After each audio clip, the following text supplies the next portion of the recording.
Hi அஸ்ஸலாமு அலைக்கும். எங்கள் வீட்டு கொல்லையில் பலாப்பழம் நிற்கிது. 3 பலாப்பழம் இன்னும் கொஞ்சம் நாளில் பெருசாகிடும், பழுத்துடும், நாங்கள் பிச்சு சாப்பிட்ருவோம். நம்ம கல்ஃப், யூரோப் கண்ட்ரி அந்த மாதிரி கண்ட்ரிக்கெலாம் நம்ம பார்சல் போட்டுடுவோம். ஆனால் இப்போ போஸ்ட் ஆஃபீஸ் மூலயமா பார்சல் போடுற மாதிரி ஒரு ஸ்கீம் இருக்குது.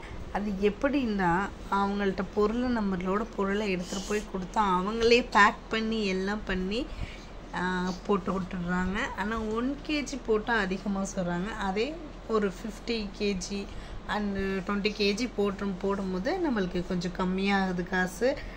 நாங்களும் யூரோப் கண்ட்ரிக்கு பார்சல் போட்டிருக்கோம். இந்த கார்கோல் போடுறது பெரிய போஸ்ட் ஆஃபீஸில் மட்டும்தான் பண்ணுறாங்க. பார்சலில் போட்டாச்சு. போட்டுட்டு மீல்ஸ் சாப்பிட வந்தோம். சாம்பார், ரசம், கூட்டு பொரியல் சாப்பிட்டுட்டு போகிறப்ப ஒரு ஜூஸை போட்டோம். அத்திப்பழம் ஜூஸ் குடிச்சிட்டு அப்படியே வந்தாச்சு. இந்த வீடியோ பிடிச்சிருச்சா லைக் பண்ணுங்கள், ஷேர் பண்ணுங்கள். பாய்.